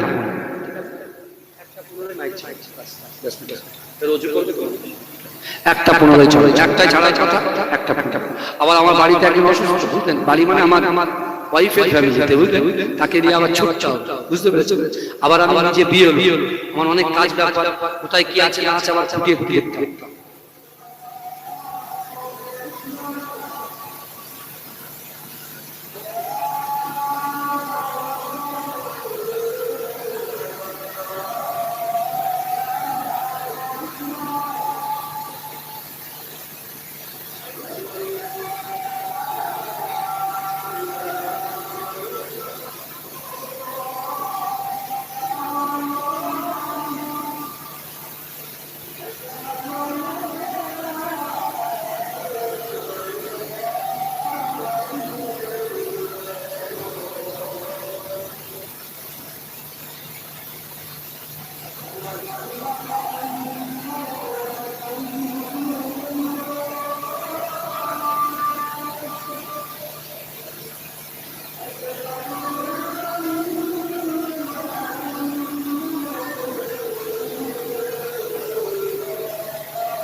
আমার বাবাজিরা ভাইরা, এই কারা কারা রাসূলুল্লাহকে ভালোবাসেন একটু হাত তোলেন তো।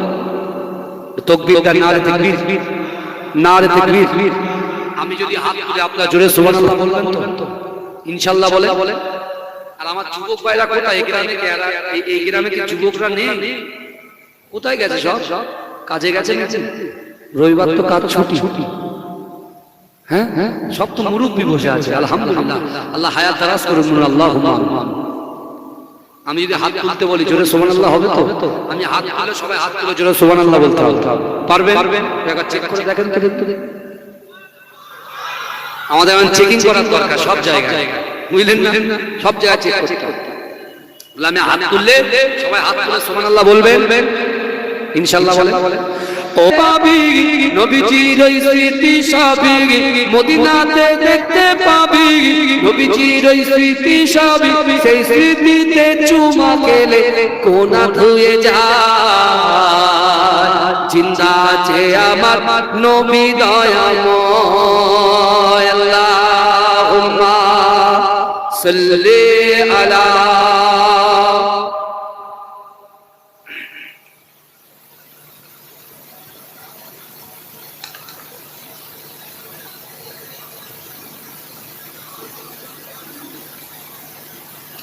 আমার বাবাজিরা ভাইরা, যে কথা আমি আপনাদেরকে বলছিলাম, আল্লাহ রাসূল যখন 3টে আয়াত ভালো করে বুঝিয়ে দিলেন,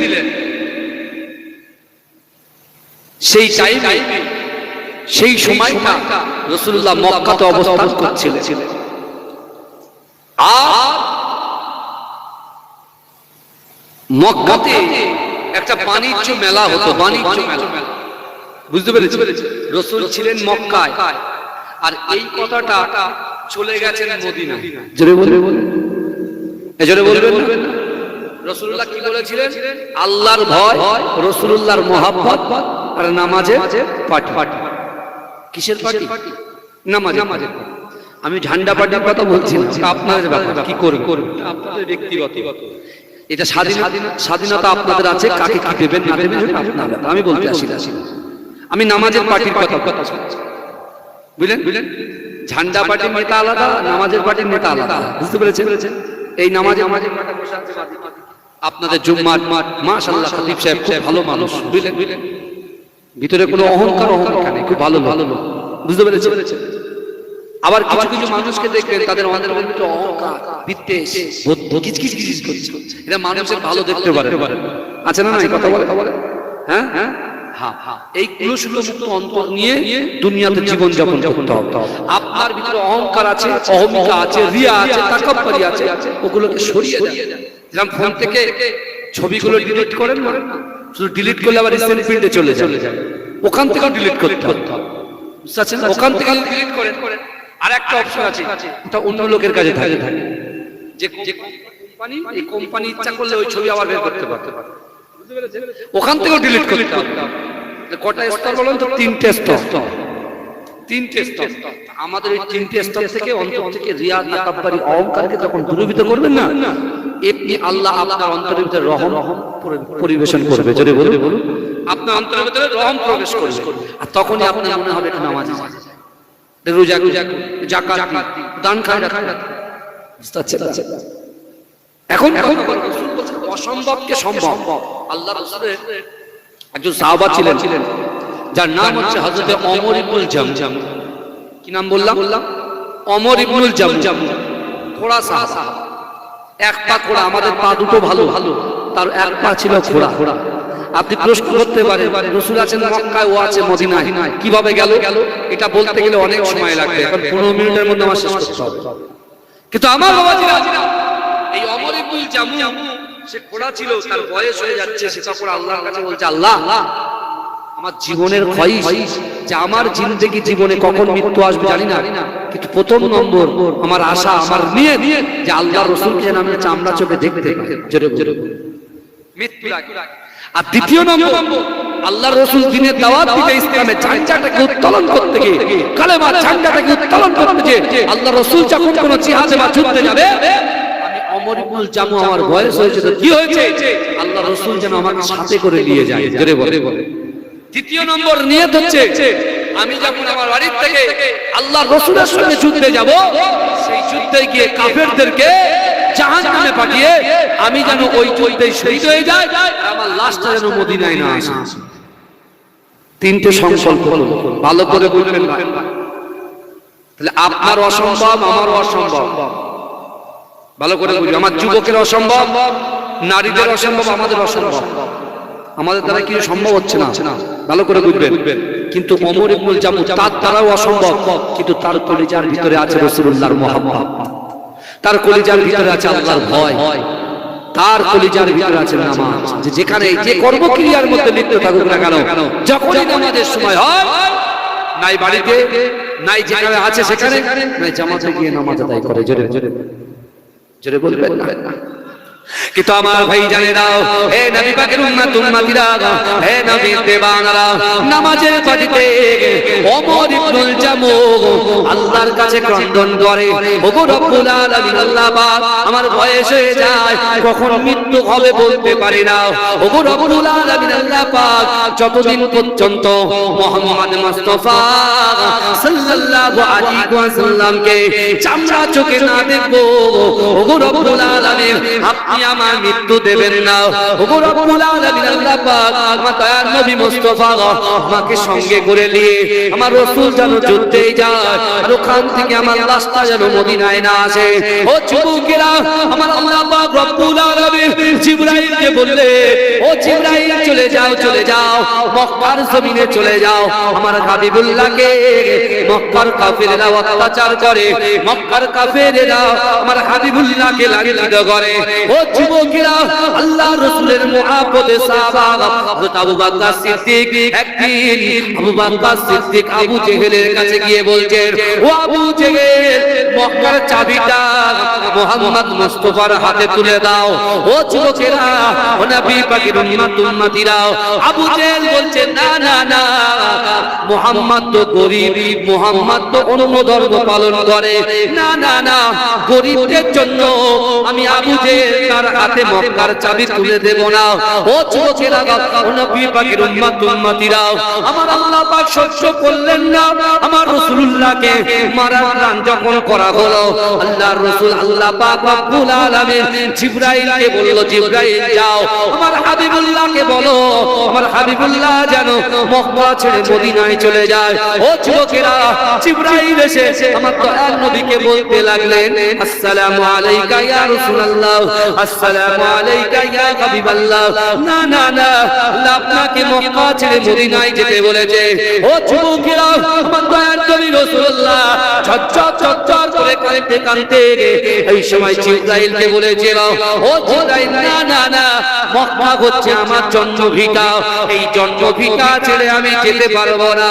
না না না, আমি এখান থেকে যাব না। আল্লাহর কাবা বাইতুল্লাহ শরীফ যদি তওয়াফ করার ইচ্ছা হয়, আমি কেমন করে তওয়াফ করব? মাকামে ইব্রাহিমের পিছনে 2 রাকাত নামাজ আদায় করার জন্য যদি ইচ্ছা হয়, আমি কেমন করে নামাজ আদায় করব? চমচম কূপের পানি যদি পান করার ইচ্ছা হয়, কেমন করে জমজম কূপের পানি পান করব?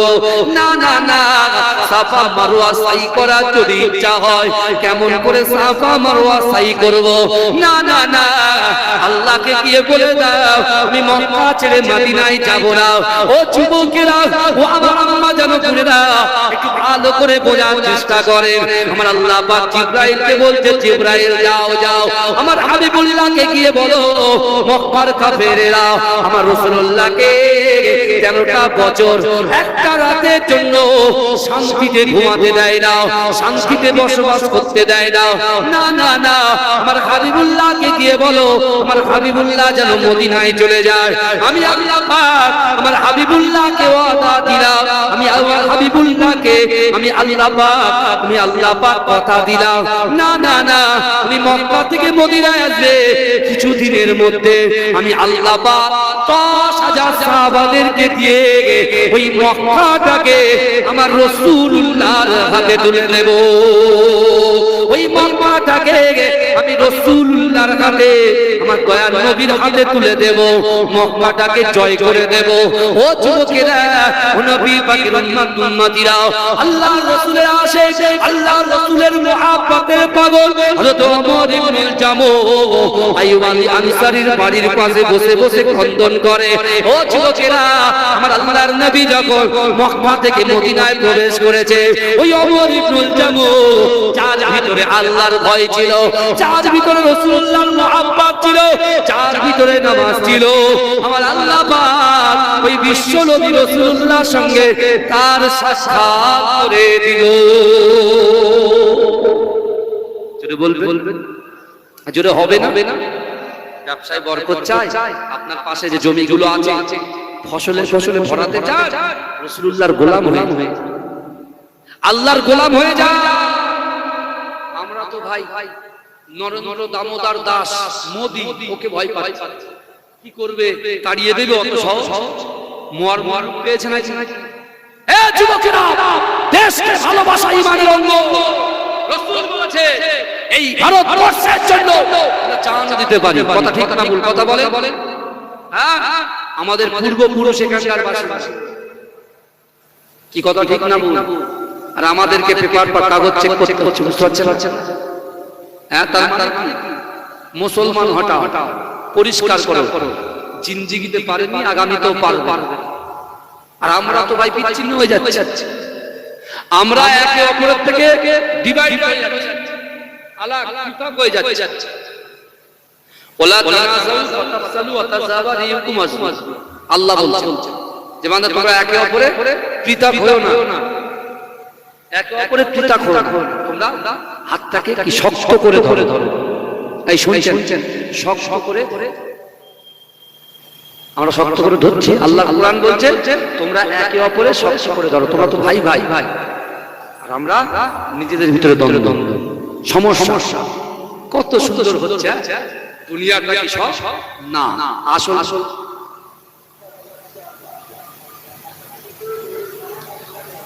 আমার ভালো করে চিন্তা। আমরা এদিকে লড়াই করে মরছি, ঝামেলা করে মরছি, নিজেদের ভিতরে দ্বন্দ্ব করে মরছি, আর অন্যদিকে অন্যজন ওই মাঝখানে যে আপনার গ্যাপ হয়ে যাচ্ছে, মাঝখানে ঢুকে পুরো একদম অপারেশন করে বেরিয়ে যাচ্ছে। কথা ঠিক না? ঠিক না? আমরা কোন কিনারা খুঁজে পাচ্ছি? বুঝতে পারছেন ভাই? যা দয়া করে বলছেন আগামী দিনে আমরা তো ক্ষতিগ্রস্ত হব, আমাদের পরের জেনারেশন ক্ষতিগ্রস্ত হয়ে যাবে। আমাদের পরের জেনারেশনের জন্য, তার জন্য দায়ী হব আমরা, শুধু একটু সম্মানের জন্য দুনিয়াতে। আপনি ওমর ইবনুল জামু, আল্লাহ রাসূল যখন যাচ্ছেন ওমর ইবনুল জামু রাসূলুল্লাহর পায়ে পায়ে পড়েন। জোরে জোরে বলবেন। আল্লাহর দিনের দাওয়াত দিচ্ছেন মদিনাতে। ভালো ভালো। একটা সময় আসছে আল্লাহ রাসূল সাহাবাদেরকে ডাকলেন, ডেকে বলছেন সাহাবারা বদরে যুদ্ধে যেতে। কোন যুদ্ধে যাব? বদরে যাব। বদরে আল্লাহ রাসূল সাল্লাল্লাহু আলাইহি ওয়াসাল্লাম যখন বদরের কথা বললেন, ওমর ইবনুল জামু রাসূলুল্লাহর কাছে খুঁড়িয়ে খুঁড়িয়ে রাতের অন্ধকারে এসেছে। কারণ তারা একটা সংকল্প আল্লাহ কবুল করেছে, রাসূলুল্লাহকে দেখে নিয়েছে। জোরে বলবেন না? এখনো কটা বাকি? দুটো বাকি।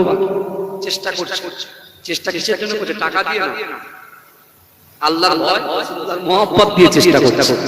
নামাজের পাটিতে বসে বসে চেষ্টা করছে। আল্লাহ রাসূল সাল্লাল্লাহু আলাইহি ওয়াসাল্লামের কাছে এসে বলছি, ইয়া রাসূলুল্লাহ, আপনি তো বদরে যাচ্ছেন, আমাকে নিয়ে যাবেন না? আমি তো যাব, আমার তো সংকল্প আছে, নিয়ে তাকান কাজ আপনার সাথে যাব।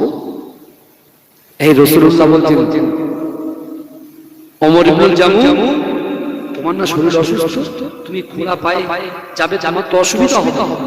আর যারা আমাদের সঙ্গে যুদ্ধ করবে তারা কি তোমাকে মায়া করবে? তোমার আগে প্রত্যাঘাত করবে। আঘাত তুই প্রত্যাঘাত করে করবে। এ বুঝতে পারছেন কথা? এখন বিশ্ব নবী রাসূলুল্লাহ বলছেন, ওমর না, তোমাকে যেতে হবে না, তুমি বাড়ি চলে। এটা কিন্তু পরীক্ষা চলছে। ইমাম সাহেব যদি বলে এটা হবে না, বাপ আপনি যাকে ভালোবাসেন সে বলছে না, এটা শরিয়াত পারমিশন দিচ্ছে, আপনি রাতে চলে গেলেন হবে, এটা মহব্বত বলে। এখন রাসূলুল্লাহ সাল্লাল্লাহু আলাইহি ওয়াসাল্লাম বলছেন তোমাকে যেতে হবে। যেই বলেছে ওমর ইবনুল জামু কিঞ্চিত পরিমাণ কষ্ট পেলেন না। জোরে বলবেন না? কারণ আল্লাহ যাতে রাজি, ওমর ইবনুল জামু তাতে রাজি। জোরে বলে। কিন্তু আল্লাহ আমাদের পক্ষে, আমাদের পয়সা নাই, অর্থ নাই, সম্পদ নাই, ইজ্জত নাই, যৌবন শক্তি নাই, আল্লাহ এটাতেই আমার জন্য খুশি, তো আমি সেটাতে খুশি নয়। বোঝেন ভালো করে। ওমর ইবনুল জামু নিয়ে আল্লাহ যাতে খুশি, আমি ওমর ইবনুল জামু যাতে খুশি, রাসূলুল্লাহ যাতে খুশি, আমি ওমর ইবনুল জামু যাতে খুশি। জোরে বলে। কিন্তু হাল ছাড়লেন, কারণ আপনার মনের আশা আকাঙ্ক্ষা উদ্দেশ্য পূরণ করার ক্ষমতা কার? পূরণ করবে কে? আল্লাহ। তাহলে আনতে হবে কার কাছে? বলেন কার কাছে? আল্লাহ যদি আমার মনটা নরম করে দেয় তাহলে আমি এখানে আসবো, আর আল্লাহ যদি আমার মনটা কড়া করে রাখে আমি আসবোই না, যতই আপনি যাই করেন ডাকেন। আমার এলাকায় আমার অনেক ভাইরা অনেকে বলে, ভাই আপনি তো বাইরে বাইরে যান, এলাকার দিকে কি করেন? আসেন তো, আসে জলসায় আসে। বুঝতে পারছেন? কিন্তু কি করে করবো? শিডিউল যদি সব বুক থাকে করে হবে, কথা হবে না। কিন্তু মহব্বত, ভালোবাসা একটা জিনিস। এই ভাইয়ের সঙ্গে আমার ভাইদের মহব্বত খুব ভালো। আমার মঞ্জুরুল ভাই খুব মহব্বত ভাইয়ের সাথে। ওরা সব ম্যারেজ কাজী সাহেব তো খুব ভালো সম্পর্ক হয়েছে। বুঝতে পেরেছেন? আমার ভালো।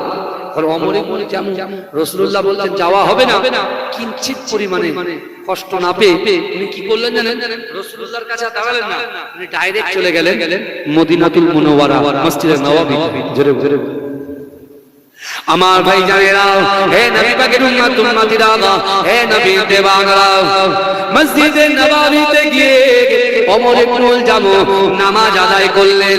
ও যুবকেরা, নামাজ আদায় করার পরে আল্লাহর কাছে দুহাত উত্তোলন করে কাঁদে, ওগো রব্বুল আলামিন, আল্লাহ পাক, না আল্লাহর রাসূল তো আমাকে নিয়ে গেল না, আমি তাতে কোনোদিন কষ্ট পাই না, কিন্তু ওগো রব্বুল আলামিন, আল্লাহ পাক আমার দয়ার নবী সাহাবাদেরকে নিয়ে গিয়ে বদরের যুদ্ধে যাচ্ছে, আমার রাসূলুল্লাহকে ওই যুদ্ধে জয় করার তৌফিক দিন।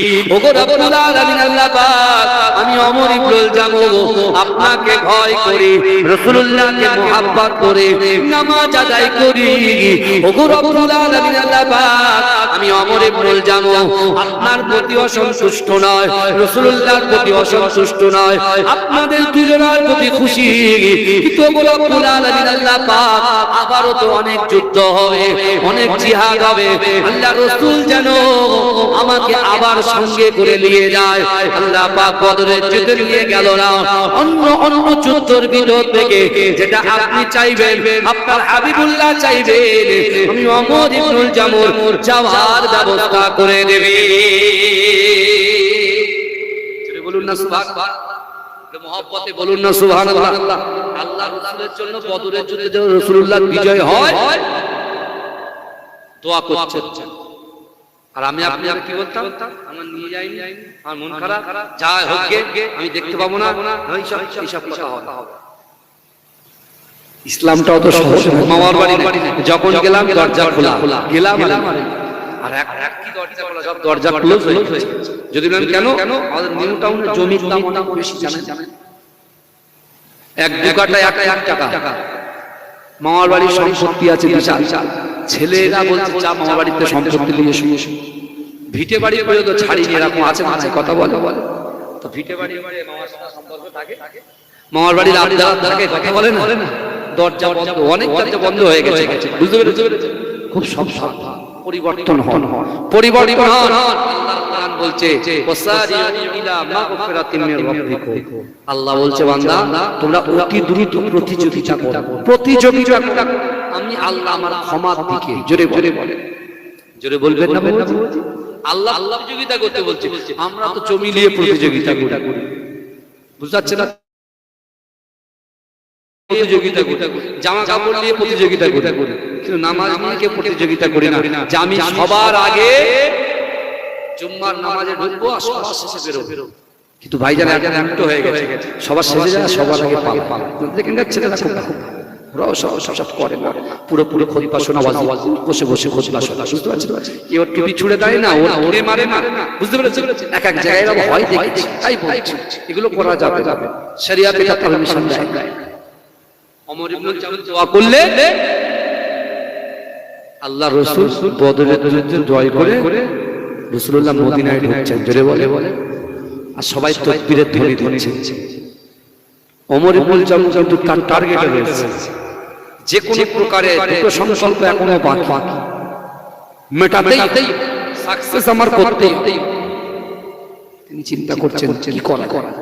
আল্লাহ রাসূল এসে মসজিদে নববীতে ঢুকেছেন, শুকরিয়ার নামাজ পড়েছেন। জোরে বলে, ওমর ইবনুল জামু রাসূলুল্লাহ যে জায়গায় নামাজ পড়ে তার পিছনটায় বসে গিয়ে আল্লাহর কাছে বলছেন, ওগো রব্বুল আলামিন আল্লাহ পাক, না না না আমি তো আপনার বান্দা, ওগো রব্বুল আলামিন আল্লাহ, আমি ওমর ইবনুল জামু আল্লাহর রাসূলকে মুহাব্বত করি, শুনিয়ে বলছে আল্লাহর রাসূলকে মুহাব্বত করি, নামাজ আদায় করি। ওগো রব্বুল আলামিন আল্লাহ পাক, আমি কি কোনো যুদ্ধেই যেতে পারবো না, আমার মনে আশা ছিল রাসূলুল্লাহর সঙ্গে যুদ্ধে যাব। ওগো রব্বুল আলামিন আল্লাহ, না না না আপনি আমাকে যুদ্ধেই যাবার জন্য আপনি কবুল করে নিন। রাসূলুল্লাহকে শুনে বলছে, এই দেখবেন ঘরের ভিতরে যখন কোনো কিছু আপনি দিতে পারছেন না আপনার গিন্নিকে, ঠিক রাত্রেবেলা অ্যাকশন শুরু হবে, গুনগুন করবে, তার মানে তাও আবদার কার কাছে করবে? স্বামীর কাছেই করবে।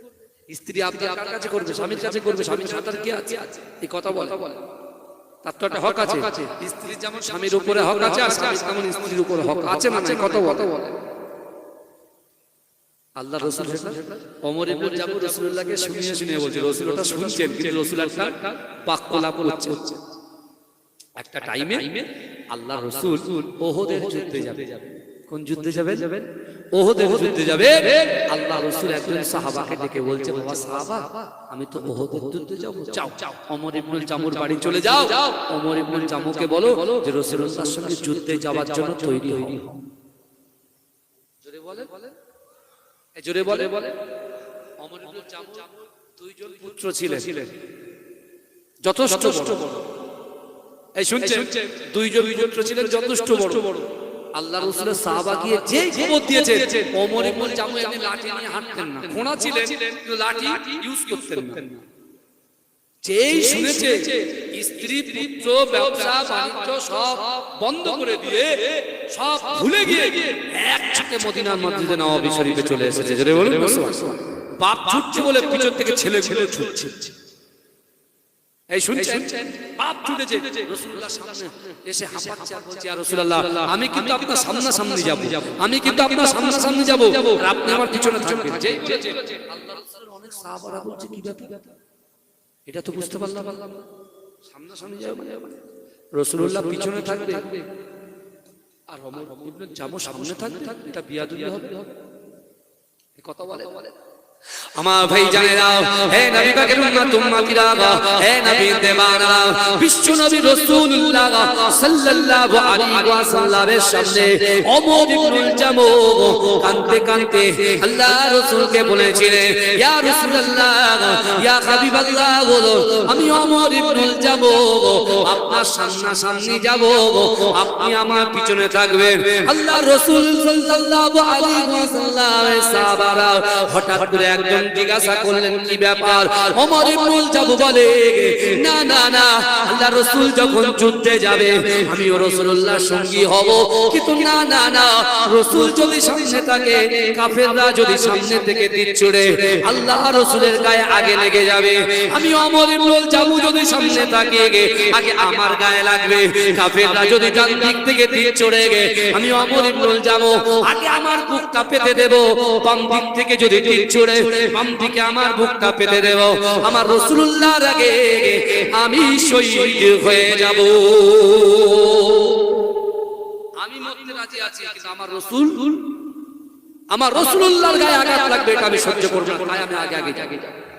আল্লাহ রাসূল বলছে, বাচ্চাগুলো বলছে, ইয়া রাসূলুল্লাহ এই বাচ্চাগুলো কি বিষয় আমি বলতে পারবো না, নিজের ছেলে কিন্তু বলছে আমি বলতে পারবো না, কারণ বাচ্চারা বলছে, রাসূলুল্লাহ আমরা এসেছি আমার আব্বাকে যেমন আপনি বলছেন পারমিশন দিতে যুদ্ধে যাওয়ার, আমাদেরও পারমিশন দিতে হবে, জোরে বলে আমরাও যাব। বাচ্চাগুলো বলছে, ইয়া রাসূলুল্লাহ আমার বাপ খোড়া, কিন্তু বাপ খোড়া বলে তাকে গিয়ে খিদমত করব, বাপকে হাত ধরে ধরে নিয়ে যাব, তার জন্য নয়, আমরা দুই ভাই এসেছি আপনার মহব্বতে, জোরে বলে বাপের মহব্বতে। রাসূল কি বলেছিল? লা ইউমিনু আহাদুকুম হাত্তা আকুনা আহাব্বা ইলাইহি মিন ওয়ালিদিহি ওয়া ওয়ালাদিহি ওয়ান নাসি আজমাইন। হে যুবকেরা, আল্লাহ রাসূল বলছে, আমার সাহাবারা তোমরা ততক্ষণ পর্যন্ত পূর্ণ ঈমানদার হতে পারবে না যতক্ষণ তোমাদের পিতা মাতা, তোমাদের সন্তান সন্ততি, তোমাদের আত্মীয় পরিজন, তোমাদের ব্যবসা বাণিজ্য, এমনকি তোমাদের জীবনের থেকে রাসূলুল্লাহকে মুহাব্বত করতে হবে, তাহলে তোমরা হবে ঈমানদার। সবার থেকে বেশি মুহাব্বত কাকে করতে হবে? রাসূলুল্লাহকে। বাচ্চা বাচ্চা ছেলেগুলো বলছে, আমার বাপের মুহাব্বত না, আপনার মুহাব্বতে যাব, জোরে জোরে বলে। যুদ্ধে চলে গেলে ওমর ইবনুল জামু, অনেক বড় বড় বিষয় আছে, ওমর ইবনুল জামু কি হলেন? শহীদ হয়ে গেলেন। রাসূলুল্লাহ ওই দুটো বাচ্চাকে ডেকেছে, কি করব তোমার আব্বুর লাশকে কি করব, তাড়াতাড়ি বলো। বলে, ইয়া রাসূলুল্লাহ আপনি একটা উটের পিঠে দিন, আমার মাথা তো হায়াতে আছে, শেষ পর্যন্ত বাপের মুখটা দেখে তারপরে দাফন করব। আল্লাহ রাসূল কি করলেন? দুইজন সাহাবাদেরকে দিয়ে লাশটা উটের পিঠে তুলে দিলেন। ভাইজান, মদিনা হচ্ছে সামনে, কথার কথা বোঝানোর জন্য বলছি, মদিনা সামনে, উটকে ধাক্কা দিচ্ছে, এক কদম সামনে যায় না, জোরে বলে। রাসূল কিন্তু বুঝে গেছেন কেন যায় না, জোরে বলে, জোরে বলেন না। রাসূল বুঝে গেছে কেন যায় না, উটকে ধাক্কা দিচ্ছে, উঠ যায়, উটকে ধাক্কা দিচ্ছে, উঠ যায়। রাসূল বুঝে গেছে। রাসূল বলছে, বাবা যুবক কি করব? বলে, উটটাকে পিছনে ঘোরাও, মদিনার পিছন দিয়ে যেতে উট ওই দিকে, উট কোনো জায়গায় যায় না, এক জায়গায় দাঁড়িয়ে আছে। আমার আপনার নবী দয়ার নবী জনাবে মুহাম্মদুর রাসূলুল্লাহ দুইজন বাচ্চার সামনে আমার দয়ার নবী অজান নয়নে কাঁদতে কাঁদতে বললেন, ও বাবা ওমর ইবনুল জামু, দুইজন বেটা তোমরা শুনে রাখো, আমি রাসূলুল্লাহ যখন মক্কায় ছিলাম তোমার আব্বা জান আল্লাহর কাছে দোয়া করত, ওগো রব্বুল আলামিন আল্লাহ, আমি আপনাকে ভয় করি, রাসূলুল্লাহকে মহব্বত করি, নামাজের পানিতে নামাজ আদায় করি, আমার তিনটে সংকল্প আল্লাহর রাসূলের সাথে সাক্ষাৎ হয়ে যায়। আর এক নম্বর, রাসূলুল্লাহ যেন আমাকে যুদ্ধের ময়দানে নিয়ে যান, আর যুদ্ধের ময়দানে গিয়ে আমি শহীদ হয়ে যাব, আমার লাশটা যেন ওখানেই দাফন করা হয়। আল্লাহ রাসূল বলছে, ও বাবা যুবক, না না না, ওহদ প্রান্তরে যত সাহাবারা আছে তোমার বাপের লাশটাকে নিয়ে মদিনায় যতই চেষ্টা করুক নিয়ে যাবার, তোমার আব্বা জানের লাশটা এখান থেকে মদিনায় যেতে পারে না। আল্লাহ পাক কবুল করে নিয়েছে, আল্লাহ তোমার আব্বা জানের মনের আশা আকাঙ্ক্ষাকে আল্লাহ দরবারে কবুল করে নিয়েছে। যদি বলে সেগুলো বললে আলহামদুলিল্লাহ, আমার আব্বাকে এখানে দাফন করে দেয়, দাফন করে তো হলো, রাসূলুল্লাহ মদিনায় চলে গেলেন। যদি বলে আমার চিন্তা ভাবনা চিন্তা করে, তাহলে আমাদের জিন্দেগিতে সফলতা আসা সম্ভব।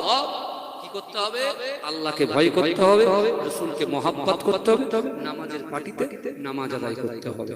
যাই হোক, এই পর্যন্ত আমি কথা বললাম, কুড়ি হয়ে গেছে, আস্তে আস্তে উঠে ওযু বানান, সুন্নত নামাজ পড়েন, তারপরে 1:30টার সময় আলহামদুলিল্লাহ নামাজ হয়ে যাবে। ওমা তৌফিক ইল্লা বিল্লাহ।